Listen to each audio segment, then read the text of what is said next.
The screams echoed through the corridors of colony ship Harmony, cutting through the metal walls like a blade through flesh. Captain Sarah Chen pressed her back against the cold bulkhead, her breathing shallow as alien chittering sounds grew closer. Blood dripped from a gash on her forehead, painting red streaks down her face. "Status report," she whispered into her comm device, though she already knew the answer would be bad.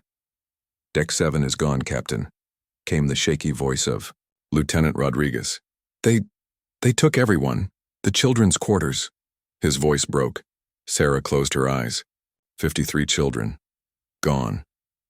The Harmony had been humanity's pride, a massive colony ship carrying 10,000 souls to their new home on Kepler 442b. They were supposed to be safe out here, beyond the reach of Earth's wars and conflicts. Instead, they had flown straight into something far worse. The Zephyrians had appeared without warning 3 hours ago. Their sleek, organic ships had surrounded the Harmony like predators circling wounded prey. The first sign of trouble wasn't weapons fire or demands for surrender. It was the screaming, "Captain, they're moving toward Deck 3. Rodriguez's voice crackled through static. "The nursery. Not the babies," Sarah whispered. Then louder, "All units, converge on Deck 3. Whatever it takes, we protect the nursery." But even as she said it, Sarah knew they were outmatched. The Zephyrians weren't just aliens. They were something from humanity's worst nightmares.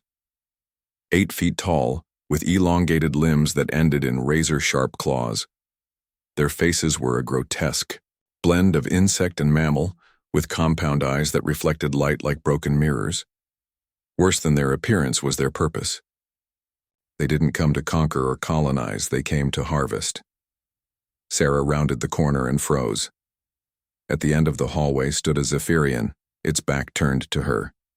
It held something small and still in its claws. Something that had once been human.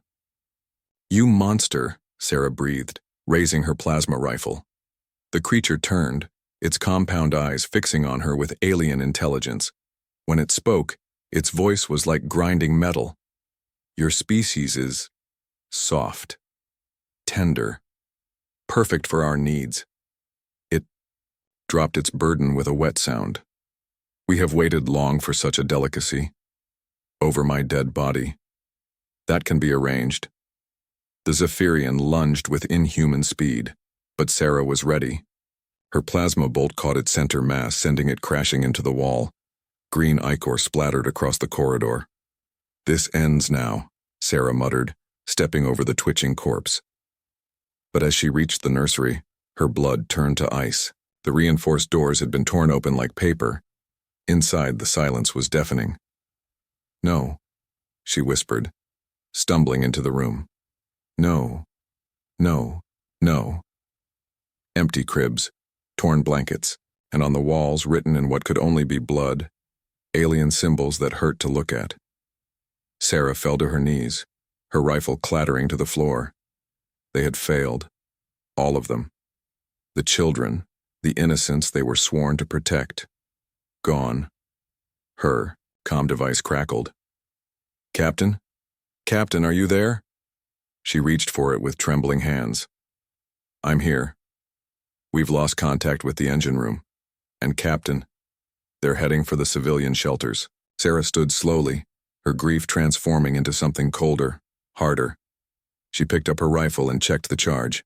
Still half full. "Rodriguez, patch me through to all remaining crew." "Yes, ma'am." A moment later, her voice echoed through every speaker on the ship that still functioned.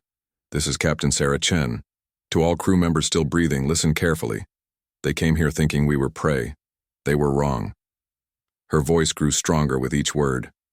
"We are human beings, we protect our own, and when someone takes our children..." She paused, loading a fresh power cell into her rifle. "We make them pay."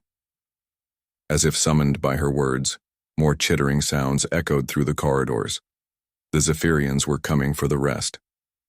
Sarah smiled, but there was no warmth in it, only promise, only rage. "Come on then," she whispered. "Let me show you what humans do to monsters." The lights flickered and went out, plunging the ship into darkness. But in that darkness, Sarah's eyes burned with something the Zephyrians had never encountered before. Human fury. And somewhere in the void of space, monitoring the distress signals from the Harmony, other ships began to turn. Human ships. Military ships. Ships filled with people who had just heard their children scream. The Zephyrians thought they were hunters. They were about to learn they were wrong.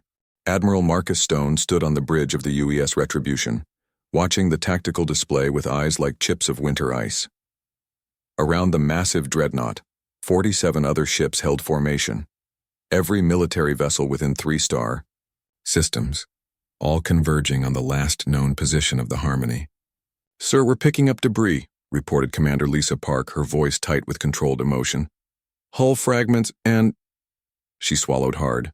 "Bodies, sir. Show me." The main screen flickered to life, displaying the wreckage of humanity's hope. The Harmony drifted like a broken bird, her hull breached in dozens of places, but she was still transmitting. "Life signs?" Stone asked. "Faint, but yes. Approximately 400 survivors, concentrated in the lower decks. 400 out of 10,000. Stone's jaw clenched so hard his teeth ached. "Sir," called Lieutenant Hayes from the communications station. "We're receiving a transmission. Audio only, heavily encrypted." "Put it through." Static filled the bridge, then cleared to reveal a voice Stone knew well. Captain Sarah Chen, his former student at the Naval Academy. But this wasn't the composed officer he remembered. This voice was raw, strained, pushed to its absolute limit. "This is Captain Chen, Colony Ship Harmony. If anyone is receiving this, be warned. The Zephyrians are not what we thought. They're not raiders or conquerors. They're—" She paused, and Stone could hear weapons fire in the background. "They're farmers, and we're the crop." The transmission crackled with interference. "They took our children first. Always the children. They— God forgive me. I saw what they do to them. What they turn them into." Her voice broke, then hardened again. "We've barricaded ourselves in the lower decks, but it won't hold. They're patient. They can wait." More weapons fire, closer now. To whoever finds this record, they're not just harvesting us for food. They're harvesting us for something worse. They're turning us into them. The children become their warriors. Enhanced, twisted, but still recognizably human, still remembering who they used to be. Stone closed his eyes. In 40 years of military service, he had never heard anything so obscene. "Admiral," Park whispered, "we're detecting multiple alien vessels in the area. They're waiting." On the tactical display, red dots began to appear, dozens of them surrounding the Harmony like vultures around carrion. "How many?" Stone asked. 87 ships confirmed, more arriving every hour. "They're gathering for a feast," Stone said quietly. Then louder. "All ships, battle stations. Prep the Nova charges." A hush fell over the bridge. Nova charges were weapons of last resort, miniature stars designed to crack planets. They were banned by 17 different galactic treaties, sir, Park said carefully. "The Nova charges, if we use them here, the entire system dies." "I know." Stone turned to face his crew. Every eye was on him. "But sometimes, to save what matters most, you have to be willing to burn everything else." The transmission from the Harmony crackled, back to life. "They're through the first barricade. I can hear them in the walls." Sarah's voice was getting weaker. "If any human ship receives this, remember what they did here. Remember our children, and make them pay." The line went dead. Stone stared at the screen for a long moment, then activated the fleet-wide communication system. "This is Admiral Stone to all ships. Today we learned something about our place in the galaxy. We learned that there are monsters out there who see our children as nothing more than resources to be consumed." His voice carried across 48 ships, reaching nearly 30,000 souls. "They were wrong." He paused, letting his words sink in. "Humanity doesn't just fight for territory or resources. We don't fight for glory or conquest. We fight for each other. We fight for our children. And when something threatens our children, Stone's Finger hovered over the Nova charge authorization key. We fight like demons. The key turned. Throughout the fleet, weapons that had never been fired in anger began to power up. Weapons designed to kill stars. All ships, advance. Show them what happens when you make an enemy of humanity. As the human fleet surged forward, the Zephyrian ships began to move as well. They had been waiting, confident in their superiority. After all, what could soft, weak humans do against their perfect predatory forms? They were about to find out. But, in the depths of the dying harmony, Sarah Chen smiled through her tears as she heard the approaching engines. She looked down at the plasma charge in her hands. Not enough to kill the creatures outside, but enough for one last surprise. You want to see what humans do when you take our children? She whispered to the chittering sounds beyond the barricade. Let me show you. The creatures broke through just as she triggered the detonator. The explosion lit up space like a newborn star, and in that light, the human fleet arrived. The war for humanity's soul was about to begin. Dr. Elena Vasquez pressed her face against the reinforced glass of Laboratory Complex 7, deep within the bowels of the research station Mendel.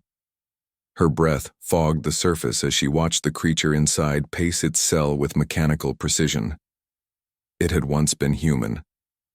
Day 47 of observation, she spoke into her recording device. Subject designation Zulu 7 continues to exhibit enhanced physical capabilities. Reaction time has improved by 300%, strength by approximately 500%. However, she paused, watching as the thing that had once been 8-year-old Timothy Morrison turned toward her with eyes that glowed like amber stars. However, cognitive patterns suggest retention of pre-transformation memories. Subject responds to its original name and shows signs of distress when presented with images of its former family. The creature, Timothy, pressed its transformed hands against the glass. Where once there had been small fingers, now there were elongated digits tipped with organic blades. Its skin had taken on a chitinous quality, mottled green and black. But its eyes were still recognizably human. Mama? It whispered, its voice a harmonic blend of child and alien. Where's my mama? Elena's hand trembled as she made another note. 3 months ago, Timothy had been one of 7 children, rescued from a Zephyrian harvesting ship. They had thought they were saving them. Instead, they had discovered something far worse than death. The transformation was irreversible, and it was spreading. Dr. Vasquez. Elena turned to see General Harrison approaching with a grim expression. Behind him walked 2 figures she recognized. From the news feeds, Admiral Stone and Captain Chen, the survivors of the Harmony incident. General, Elena nodded. I wasn't expecting a visit. We need to see them, Stone said without preamble. All of them. Elena hesitated. General, I should warn you what you're about to see. It changes you. Once you understand what they're really doing to us, you can't unknow it. We need to know, Chen said quietly. She looked older than her years, her hair now streaked with premature gray. We need to understand what we're fighting. Very well. Elena led them down the corridor past 7 containment cells. In each one, a former human child moved with alien grace. The Zephyrian transformation process is unlike anything we've encountered. It's not just biological, it's psychological. They don't just change the body, they preserve the mind. Preserve? Harrison asked. The children remember everything. Their families, their friends, their lives before. But now they also have new instincts, new needs. They're caught between 2 natures, and it's driving them insane. They stopped at the final cell.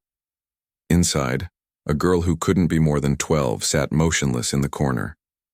Her transformation was the most advanced, barely recognizable as human anymore. This is Subject Alpha, Elena said softly. She was the first one we recovered. She's been asking the same question for 2 months now. As if summoned by Elena's words, the girl looked up. Her face was a nightmare blend of human and alien features, but when she spoke, her voice was purely that of a frightened child. When can I go home? She asked. I want to go home. Stone's face went pale. How long do they live? After the transformation? We don't know, but based on our analysis of Zephyrian biology, potentially centuries. They'll remember being human for centuries, but they'll never be human again. Chen stepped closer to the glass. Can they be helped? Elena shook her head. The changes are integrated at the cellular level. Every attempt to reverse the process has resulted in immediate death.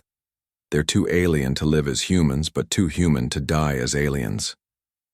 It's torture, Harrison said quietly. Eternal torture. It's worse than that, Elena replied. It's a weapon. Think about it.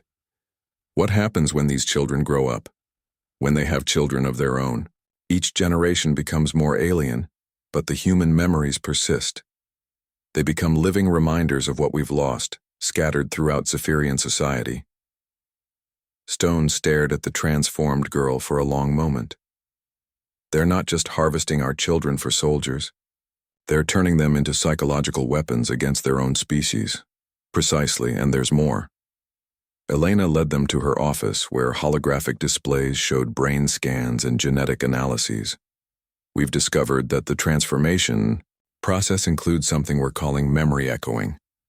The transformed children can access not just their own memories, but genetic memories from their parents and grandparents. What does that mean? Chen asked. It means they know things they shouldn't know. Military tactics, scientific knowledge, cultural secrets, anything encoded in human DNA over thousands of years of evolution. The Zephyrians aren't just stealing our children. They're stealing our entire species' knowledge. The room fell silent except for the hum of the computer systems. Finally, Stone spoke. Doctor, in your professional opinion, what would it take to stop this? Elena looked at each of them in turn. You want the truth? Complete annihilation of the Zephyrian species. Every ship, every world, every last one of them. Because as long as they exist, they'll keep doing this. And every day they do, we become less human and more like them. That's genocide, Harrison said. Yes, Elena replied simply. But the alternative is the slow extinction of human consciousness itself. They're not just killing our bodies, they're killing our souls. In the containment cells behind them, 7 transformed children pressed their faces against the glass, watching the adults discuss their fate. And in their alien eyes, human tears began to fall. There is one other option, Elena said quietly.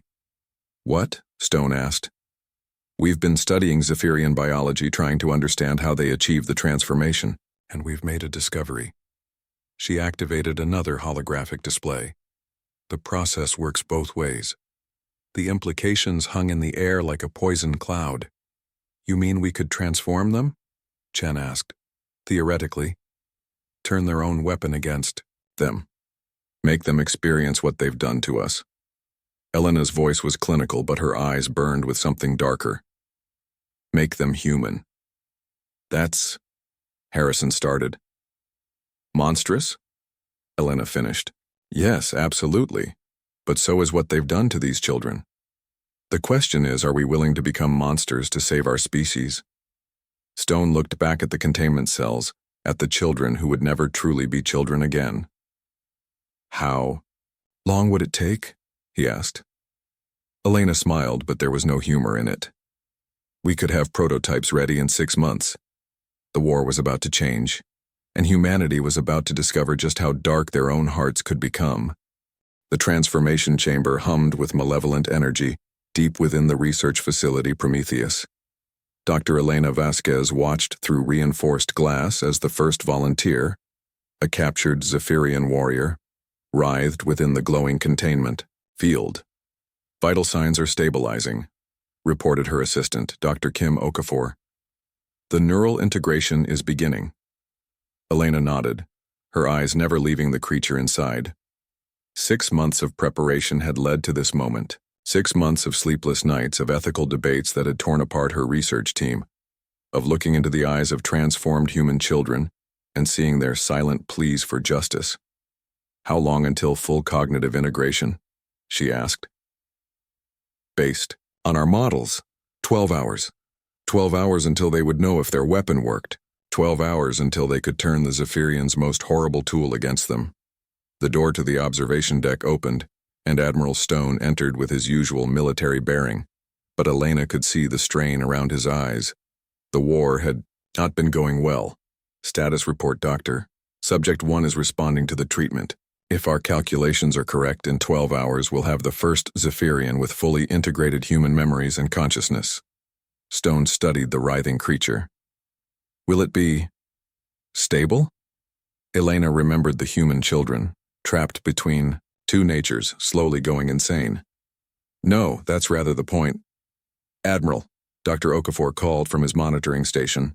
We're receiving an emergency transmission from the Retribution. Priority Alpha. Stone activated his comm device. Stone here. Captain Chen's voice crackled through the static. Admiral, we've got a problem. The Zephyrians have just taken the Centauri colonies. 3 million people gone in 6 hours. Casualties? No casualties, sir. That's the problem. They took everyone alive. Elena felt ice form in her stomach. 3 million people. 3 million potential transformations. They're accelerating the process, she said. Building an army. Stone's jaw tightened. How long? Until our weapon is ready for deployment? This is just the prototype. We'd need at least 3 months to produce enough transformation agents for a meaningful strike. We don't have 3 months. Stone turned back to his comm. Chen, what's the status of the evacuation fleets? Moving as fast as we can. But Admiral, they're not running anymore, they're hunting. Actively seeking out human colonies, human ships, anywhere we might be hiding. Through the observation window, the Zephyrian warrior let out a scream that chilled the blood. But it wasn't an alien scream. It was recognizably human, filled with confusion, terror, and something else. Recognition. It's working, Dr. Okafor whispered. The consciousness integration is ahead of schedule. Elena activated the intercom. Subject 1, can you understand me? The creature's head snapped toward the speakers, its compound eyes focusing with new intelligence. When it spoke, its voice was a harmonious blend of alien and human, but the words were purely human. I remember. Sarah. My daughter's name was Sarah. It looked at its transformed hands with horror. What have I done? What have we done? My God, Stone breathed. It remembers being human. Not being human, Elena corrected. It remembers being the human it was created from. We used genetic material from one of the transformed children, Timothy Morrison. The Zephyrian now has access to all of Timothy's original memories, plus the genetic memories of his entire bloodline. The creature in the chamber began to weep, its tears a luminescent blue that marked it as alien even as its grief marked it as human. I killed them, it whispered. I killed so many of them. My own kind, my own children. Doctor, Stone said quietly, are you certain this is humane? Elena turned to face him, her eyes hard as stone. Admiral, 3 months ago, I watched 8-year-old Timothy Morrison beg me to make the bad dreams stop. Dreams of hunting and killing other children. Dreams that weren't nightmares but memories of what the Zephyrians made him do after they transformed him. He begged me to let him die rather than live with those memories. She gestured toward the weeping creature. This thing participated in the slaughter of millions of humans. It helped transform our children into weapons. Now it gets to experience what that feels like from the other side. If that's not humane, I've stopped caring about humane. The comm system crackled back to life. Admiral, this is Captain Rodriguez aboard the Vengeance. We've just detected a massive Zephyrian fleet heading for Earth, ETA 72 hours. Stone closed his eyes. Force composition? Over 300 ships, sir and Admiral. We're detecting human biosignatures aboard every vessel. They're using our people as living shields. Transformed? Some yes, some no. They're keeping the pure humans for we're not sure what. Elena knew. They're planning a mass transformation event. Turn the entire population of Earth into their army in one coordinated strike. Can we stop them? Stone asked. Not with conventional weapons. Not without killing millions of our own people. Elena looked back at the transformed Zephyrian, still weeping over memories that were both foreign and intensely personal. But with this, you want to deploy untested weapons against 300 ships? I want to deploy 300 doses of cosmic justice. Elena's voice was fierce. Every Zephyrian warrior on those ships gets to experience what it feels like to remember being human while living in an alien body. They get to remember their victims' faces, their victims' names, their victims' children. Stone was quiet for a long moment. How do we deliver it? Aerosol deployment through their ventilation systems. We've already identified the molecular markers in their atmosphere processors. One stealth ship could contaminate their entire fleet, and then? Elena smiled. But it was the smile of a predator. Then we wait 12 hours and watch their fleet tear itself apart from the inside. Because nothing is more dangerous than a soldier who suddenly remembers loving the enemy. The Zephyrian, in the chamber, looked up at them through the glass, its alien features twisted with human anguish. Please, it begged, please kill me. I can't live with what I remember, what I've done. Elena pressed the intercom button one more time. No. You get to live with it. Just like our children have to live with what you did to them. The only difference is our children were innocent. She turned back to Stone. Admiral, we need a volunteer pilot. Someone willing to fly a one-way mission to deliver our gift to the Zephyrian fleet. Stone nodded grimly. I'll do it myself. Sir, you're needed here too. Doctor, 3 months ago I watched Captain Chen trigger a detonator rather than let. Those things take her alive. I've been looking for a chance to return the favor ever since.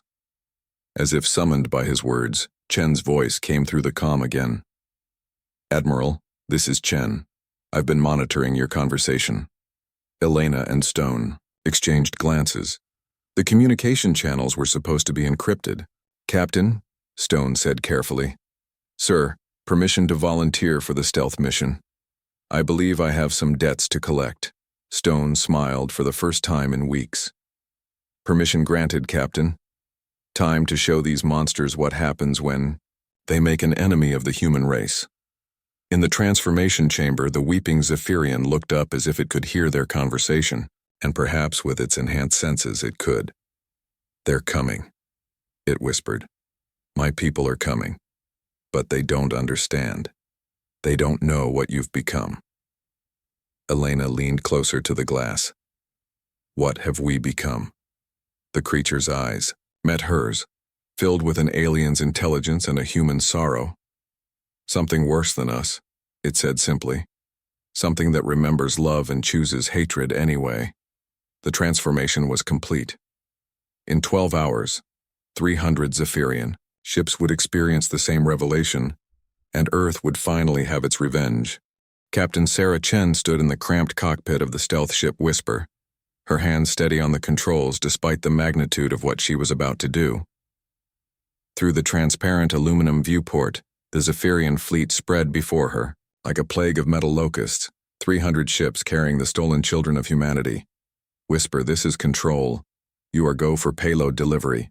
Godspeed, Captain. Copy that, Control. Sarah's voice was calm, but her eyes burned with the same fire that had kept her alive on the Harmony. Beginning infiltration run. The stealth ship was a marvel of human engineering, built specifically for this mission. Its hull absorbed sensor sweeps, its engines ran silent, and its cargo bay contained something that would change the war forever. 300 doses of the transformation virus that Dr. Vasquez had perfected. As Sarah navigated through the outer perimeter of the Zephyrian formation, she caught glimpses of her true target through the viewports of the alien ships. Humans, thousands of them pressed against the glass like specimens in a collection. Some were children, their faces blank with trauma. Others were adults, their eyes holding the hollow look of people who had seen too much. But worst of all were the transformed ones. Human children with alien features, standing guard over their own species. Sarah recognized the look in their eyes, the same expression she had seen in the laboratory subjects, trapped between two natures, slowly going insane. You're going to be free soon, she whispered to the distant figures, one way or another. First ship loomed ahead, its organic hull pulsing with bioluminescent patterns. Sarah engaged the delivery system, feeling the slight vibration as microscopic drones deployed from the Whisper's belly. They would infiltrate the ship's atmosphere, processors, releasing the transformation virus into the air supply. Target 1 payload delivered, she reported, moving on to the next ship. The process was methodical, almost peaceful. Ship after ship received its dose of humanity's gift. The Zephyrians aboard had no idea what was happening. The virus was odorless, colorless, and would remain dormant for exactly 12 hours. Target 50, payload delivered. Sarah had reached the center of the formation now, where the largest ships waited. These were the command vessels, carrying not just prisoners, but the Zephyrian leadership, the ones who had ordered the harvesting of human children. As she approached the flagship, her comm system crackled with an unexpected transmission. It was broadcasting on human frequencies, but the voice was wrong, too harmonic, too perfect. Human. Vessel, we are aware of your presence. Your stealth technology is adequate but not perfect. Sarah's blood chilled. She had been detected. We know why you are here, the voice continued. You seek to rescue your offspring. This is predictable. We will allow you to take a small number as a gesture of goodwill. Like hell, Sarah muttered, increasing speed toward the flagship. Your bravery is noted, but understand, we have something you want to see. The massive view screen on the flagship suddenly blazed to life, visible even from Sarah's position. On it appeared an image that made her heart stop. Children. Human children, but not transformed. A group of perhaps 50 young faces all looking directly at the camera with expressions of terror and confusion. At the front of the group stood a little girl with pigtails who couldn't be more than 6 years old. Mommy, the child said, and Sarah realized with horror that the little girl was looking directly at her through some kind of long-range scanner. Mommy, are you coming to get us? Sarah's hands trembled on the controls. She didn't recognize the child, but that didn't matter. Every human child was her child now. Every stolen innocent was her responsibility. We offer an exchange, the Zephyrian voice continued. These 50 pure humans for your withdrawal. Choose quickly. We begin the transformation process in 30 seconds. Sarah looked at the payload indicators. She had delivered the virus to 230 ships. 70 remained, including the flagship and its cargo of untransformed children. 30 seconds. She could abort now, save those 50 children, and doom the rest of humanity when the Zephyrian fleet reached Earth. Or she could complete the mission and watch 50 innocent souls be transformed into monsters. 20 seconds.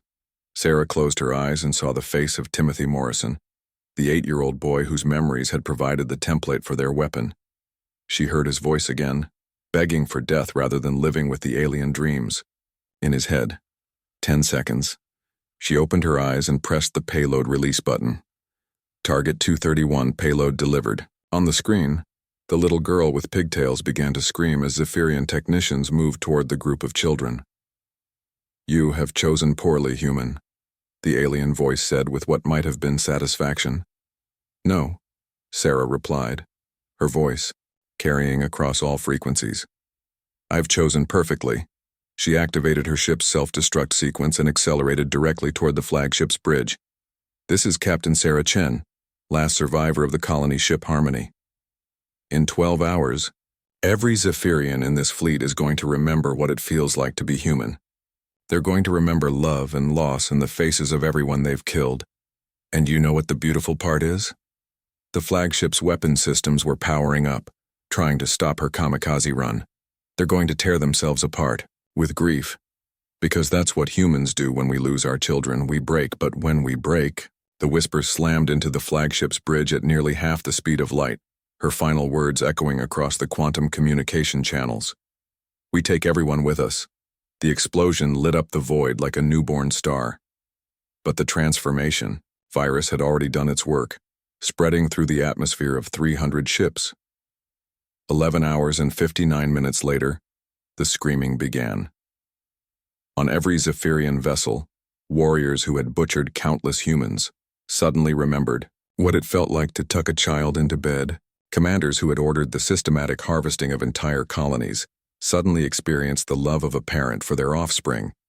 The fleet tore itself apart from within as alien soldiers, driven mad by human memories, turned their weapons on their own comrades. Ships crashed into each other as Zephyrian pilots, overwhelmed by guilt and grief, deliberately destroyed their own vessels. By the time Earth's defense fleet arrived, they found only wreckage and silence. 300 ships reduced to debris and floating corpses, and among the wreckage, escape pods containing the human prisoners, traumatized but alive. Dr. Elena Vasquez watched the aftermath from the bridge of the medical ship Hippocrates, tears streaming down her face as they recovered the survivors. Many were children, some transformed, some still human. All would need years of therapy to recover from their ordeal. "Doctor," Admiral Stone said quietly, joining her at the observation window. "The preliminary reports are in. Total Zephyrian casualties, approximately 2 million. Human casualties in this engagement, 1. Sarah Chen," Elena whispered. "She saved our species." Elena nodded, but her expression remained troubled. "Admiral, I've been analyzing the psychological profiles of the transformation virus. The Zephyrians who were affected, their final moments were horrific beyond description. They experienced every emotion their victims felt all at once. Terror, despair, the agony of separation from loved ones. It drove them to madness in minutes." Stone was quiet for a moment. "Do you regret it, Doctor? Creating the weapon?" Elena looked out at the rescue operations, at the human children being brought back from hell. Then she thought of Timothy Morrison and the others, still trapped in the laboratory, neither human nor alien. "Ask me again in 100 years," she said finally, "when we know what we've become." Epilogue. What we remember. 1 year later. The memorial garden on Luna Station was quiet in the artificial twilight, its pathways lined with holographic displays showing the faces of the lost. Dr. Elena Vasquez walked slowly among them, stopping, occasionally to read a name or study a face she remembered from the research files. She paused before one display that showed a little girl with pigtails, the child from the flagship, who had been recovered alive after Sarah Chen's sacrifice. The girl had been returned to her family, but the psychological scars remained. She still woke up screaming, still flinched when adults approached too quickly. "Her name was Amy," said a voice behind Elena. She turned to see Admiral Stone approaching, his military bearing softer now, worn down by the weight of command during humanity's darkest hour. "Amy Cartwright, age 6.